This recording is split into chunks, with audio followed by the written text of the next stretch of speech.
Good morning, everyone, or afternoon, whichever it is at your end. This is Bob Sundstrom, and I am in your CTA 1101 class. This is my discussion on confirmation or disconfirmation. When I read the article, or read the textbook about this, I was remembering a cartoon I had seen a lot of years ago. It was a single pane cartoon, and it was two men standing in line at a fast food restaurant, and the first one said to the other one, "Can you order for me? I'm invisible."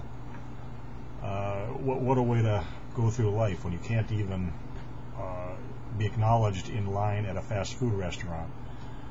At the time it was comical, and reading this textbook regarding the topic, it is a little more real world.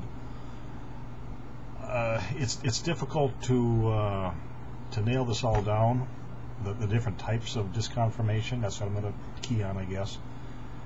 And the reasons for it are across the board. You know, if somebody doesn't acknowledge you, they don't want to communicate with you. There could be 1,000 reasons. Maybe they're just having a bad day. Maybe they don't like the way you look, the way you dress. They'd rather ignore you, just make you appear invisible to them. I think this sort of thing happens a lot.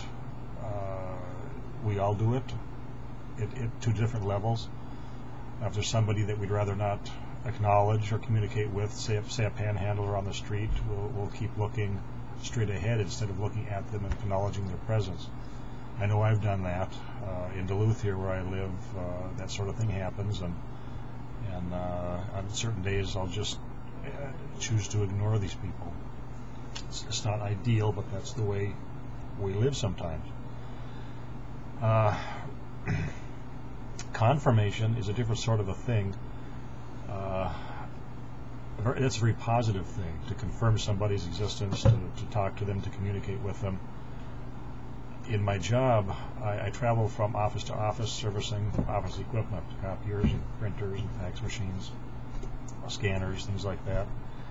And I have to acknowledge everybody in the office, and that works well for me. I like it. I usually remember most of my customers by their first names, and they know me by my first name. If we see each other in the grocery store or something, or at a community get-together, they remember me, and it's a good, warm feeling. Disconfirmation, just the opposite of a warm feeling. In the discussion points that Rob put down here, he said it might be helpful to talk about different kinds of disconfirmation practices, such as racism. Excuse me.